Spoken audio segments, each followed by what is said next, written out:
말씀을 보시겠습니다. 하나님의 말씀은 구약성경 사무엘상 30장 1절부터 6절까지를 제가 봉독해 드리겠습니다. 사무엘상 30장 1절부터 6절까지를 봉독해 드리겠습니다. 다윗과 그의 사람들이 사흘 만에 시글락에 이른 때에 아말렉 사람들이 이미 네겝과 시글락을 침노하였는데 그들이 시글락을 쳐서 불사르고 거기에 있는 젊거나 늙은 여인들은 한 사람도 죽이지 아니하고 다 사로잡아 끌고 자기 길을 갔더라. 다윗과 그의 사람들이 성읍에 이르러 본즉 성읍이 불탔고 자기들의 아내와 자녀들이 사로잡혔는지라. 다윗과 그와 함께한 백성이 울 기력이 없도록 소리를 높여 울었더라. 다윗의 아내 이스라엘의 여인 아히노암과 갈멜 사람 나발의 아내였던 아비가일도 사로잡혔더라. 백성들이 자녀들 때문에 마음이 슬퍼서 다윗을 돌로 치자 하니 다윗이 크게 다급하였으나 그의 하나님 여호와를 힘입고 용기를 얻었더라. 아멘. 오늘은 울지도 못할 때라는 그런 제목으로 말씀을 드리도록 하겠습니다. 본투 경기에서 가장 유명한 선수 중에 한 사람이 전 헤비급 챔피언인 무하마드 알리입니다. 그는 프로 통산 전적은 56승 37KO 5패의 전적이었습니다. 나비처럼 날아서 벌처럼 쏜다라는 유명한 말을 남겼습니다. 그가 복싱을 잘한 것은 천부적인 재질도 있었습니다. 한 가지, 팔의 길이가 다른 사람들보다 길었습니다. 언제나 팔만 길게 뻗고 있어도 상대 선수가 들어오지 못했습니다. 팔의 길이가 긴 것이 본투 선수에게는 유리했습니다. 요즘 우리는 유난히 짧아진 우리의 팔을 보고 있습니다. 코로나로 인하여 전보다 얇아진 월급 봉투가 있습니다. 전보다 승진의 기회도 짧아졌고 불투명해 보이는 미래라는 팔도 있습니다. 거기에다가 자신 없는 건강의 팔도 있습니다. 모든 것들이 짧아진 것처럼 느껴지는 요즘 우리의 삶입니다. 그러나 다른 사람들보다 아주 짧은 팔이지만 세계를 제패한 사람도 있습니다. 그 사람은 마이크 타이슨입니다. 그의 별명은 핵주먹이었습니다. 그가 2006년 공식적으로 은퇴할 때까지 통산 50승 44KO 2패 2무효였습니다. 그가 이런 기록을 남길 수 있었던 것은 실력이 달랐는데 다른 사람들보다 손이 빨랐습니다. 파괴력은 정말 대단했습니다. 하나님의 사람들은 팔의 길이가 짧다는 것만 탄식하지 말아야 됩니다. 체구가 작다고 한숨을 지어도 안 됩니다. 살아계시고 전능하신 하나님은 오늘 우리에게 모든 문제를 향하여 다가설 수 있는 용기를 선물해 주시는 것입니다. 그래서 오늘 우리가 불안하고 두려워하는 마음들이 담대해지기를 원하십니다. 믿음은 우리의 어려움에 한 걸음 더 다가설 수 있는 용기 있는 하나님의 사람이 되는 것입니다. 오늘 본문에 보면 두려워서 울 기력이 없는 한 남자가 있습니다. 그의 이름이 다윗이. 오늘 본문에서는 다윗이 자기 부하들과 함께 블레셋의 시글락이라는 곳에서 망명 생활을 했습니다. 어느 날 다른 데 갔다가 돌아와 보니 집들이 불타 있었습니다. 그리고 자기의 아내와 다른 부녀들과 어린아이들이 포로로 잡혀갔습니다. 기가 막힌 상황입니다.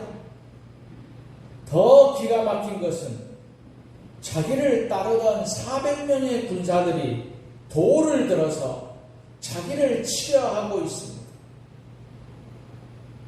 위기에 또 위기를 맞이했습니다. 이런 상황에서 다윗은 울었습니다. 그냥 운 것이 아닌 힘이 없을 때까지 울었습니다. 그것은 생명처럼 귀중한 가족들이 다 잡혀갔기 때문입니다. 하나님의 사람도 때로는 울 때가 있습니다. 가슴이 답답하고 괴로워서 울 때가 있습니다. 다윗과 같이 울고 있던 부하들이 갑자기 돌을 들었습니다. 그리고 이 모든 상황은 바로 다윗 때문이다. 다윗을 돌로 쳐 죽이자. 이런 상황을 만나게 된 것입니다. 울고 있던 다윗은 크게 다급했다. 성경은 말씀하고 있습니다. 이 다급했다는 말씀은 난감한 상태에서 불안한 것을 의미하는 말씀입니다. 죽음이라는 문제가 점점 자기 목을 조여들기 때문에 견딜 수 없는 불안한 상태가 궁금한 상황입니다. 다윗은 지금 괴로움과 고통에 목이 졸려서 씨름하고 있는 것입니다. 바로 여기까지 다윗이나 우리나 별로 다를 것이 없습니다. 그런데 여기에 위대한 반전이 나타납니다.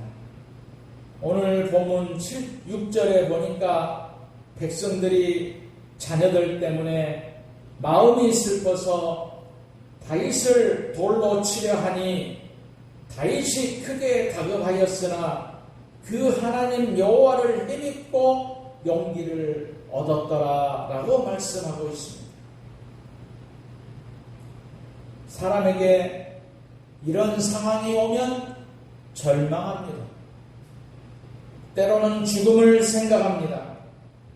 다윗의 상황도 절망적인 상황이었습니다. 그러나 그는 힘을 내어서 다시 일어날 수 있었습니다. 신학자 폴 틸리는 말하기를 이런 용기를 그럼에도 불구하고 존재하려는 용기다 이렇게 말했습니다. 고통에도 불구하고 모든 것들이 사라졌음에도 불구하고 모든 것을 잡을 수 없는 상황에 있음에도 불구하고, 절망에도 불구하고, 그럼에도 살아야겠다고 일어나는 용기가 바로 하나님이 주시는 하나님의 용기입니다. 그러면 다윗은 어떻게 이런 용기를 얻을 수 있습니까? 첫째로 그는 하나님만을 바라보았습니다. 오늘 본문에서 그 하나님이라고 하는 말씀이 나옵니다. 그 하나님이라는 말씀은 자신의 하나님이라는 뜻입니다. 다윗은 하나님을 자기 자신의 하나님으로 고백하고 있습니다.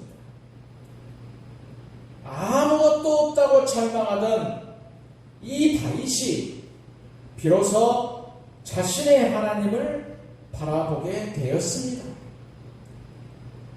아무것도 없다고 느끼던 자기에게 가장 큰 재산이 무엇인지를 알게 되었습니다. 그것은 바로 자기를 지금까지 지키시고 보호해 주신 하나님이셨습니다. 진정한 용기는 하나님을 바라보는 순간에 생깁니다. 바로 나의 하나님을 바라보았습니다. 나를 지키시는 하나님이십니다. 나를 도우시고 나를 인도하시는 나의 하나님이십니다. 그 나의 하나님을 바라보는 순간에 진정한 용기가 충만하게 된 것입니다. 성경에 보면은 야곱의 이야기가 나옵니다.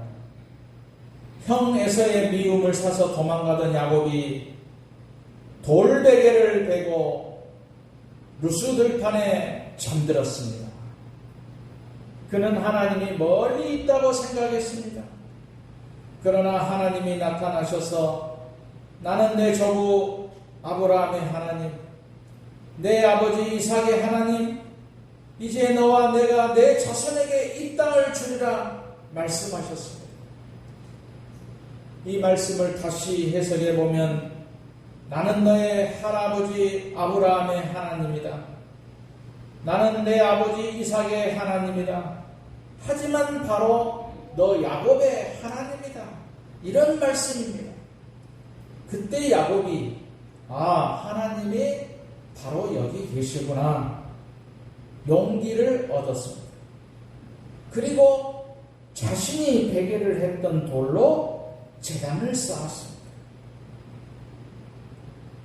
여러분에게 하나님은 어떤 분이십니까? 정말 살아계시고 전능하신 분으로 믿으십니까?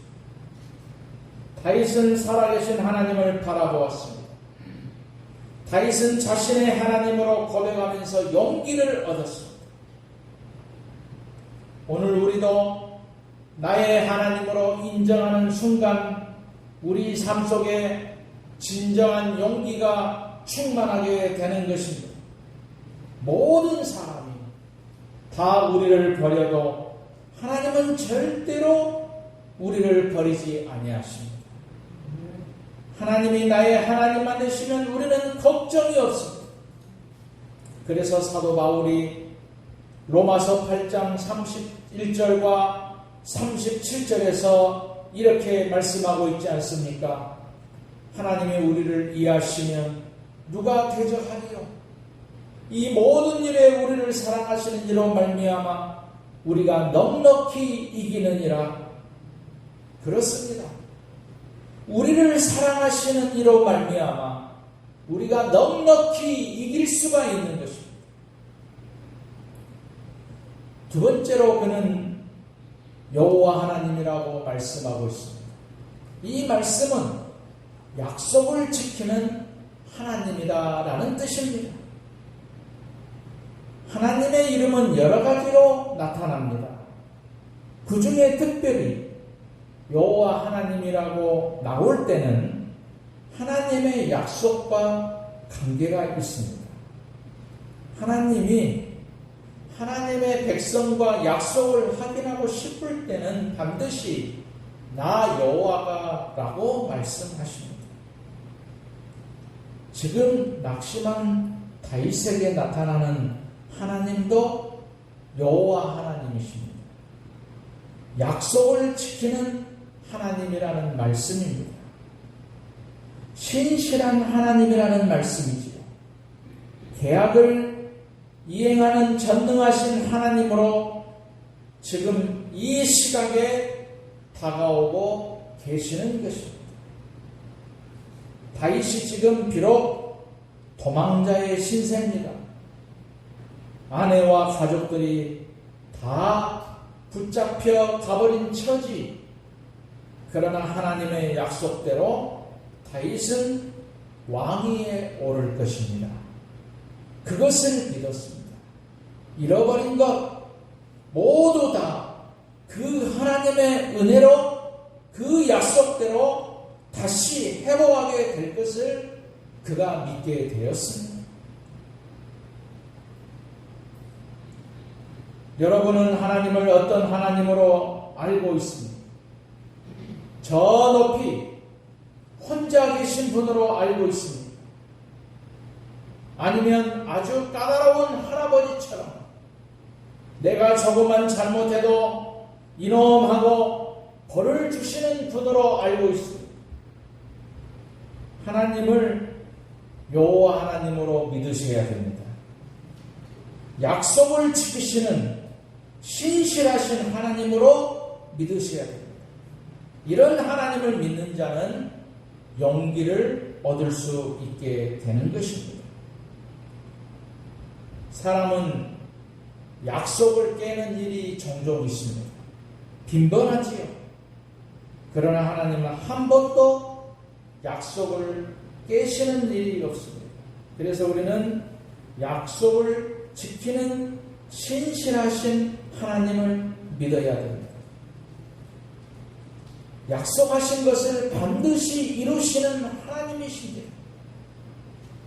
약속을 지키시는 하나님을 부르시면 용기로 충만하게 될 것입니다. 언약을 지키시는 신실하신 하나님을 부르면서 승리하시기를 바랍니다. 세 번째로 눈물의 시간에 정말 하나님께 간절하게 기도했습니다. 본문 8절에 보면 다윗이 여호와께 묻자와 이르되 내가 이 군대를 추격하면 따라잡겠나이까 하니 여호와께서 그에게 대답하시되 그를 쫓아가라. 내가 반드시 따라잡고 도로 찾으리라 라고 말씀하십니다. 기도는 언제나 해야 됩니다. 그러나 다급할 때는 다급하게 기도해야 되는 것이지. 오늘 본문에 다른 사람들은 울 기력도 없을 때에 인간적으로 다윗에게 화를 내면서 돌로 치려고 했습니다. 그런 순간에 다윗은 기도를 합니다. 그때 바로 응답을 주시고 군사를 이끌고 쫓아갔습니다. 성경을 보면 다윗은 군사를 거느리고 적군을 쫓아갑니다. 쫓아가다가 상처를 입어서 사흘 전에 버리고 간 적군의 젊은 청년을 만나서 그에게 물어보지요. 그러자 적군이 걸어간 길을 안내해 줍니다. 그래서 결국은 끝까지 따라가서 다윗의 두 아내를 찾아오고 무리의 자녀들을 찾아오고 이런 것이 없이 모두 도로 찾아왔다. 오늘 본문은 그렇게 말씀하고 있습니다. 우리가 인생을 살아갈 때에 힘들고 어려워서 통곡하면서 올 때가 있습니다. 그때 우리에게는 기도라는 무기가 있습니다. 우리는 정말로 기도해야 됩니다. 사실 다윗은 왕이 되려고 이미 기름을 부은 예비 왕이었습니다. 그런데도 이런 고난이 있는 것은 그를 훈련시키는 것입니다. 진정한 하나님의 사람으로 만들려고 하시는 하나님의 특별하신 은혜였습니다. 우리는 고난을 은혜로 아는 신앙이 필요합니다. 고난을 축복으로 믿는 믿음이 있어야 됩니다. 고난과 두려움은 하나님을 찾는 기회입니다. 통곡하고 싶을 정도의 고난은 하나님을 만나는 절호의 기회가 되는 것입니다. 그러므로 고난이 올 때에 하나님의 약속을 믿어야 됩니다. 그리고 자식이 매를 맞을 때에 어머니의 품에 더 바싹 다가가듯이 하나님의 품으로 더 가까이 나아가야 되는 것입니다. 그것이 믿음입니다.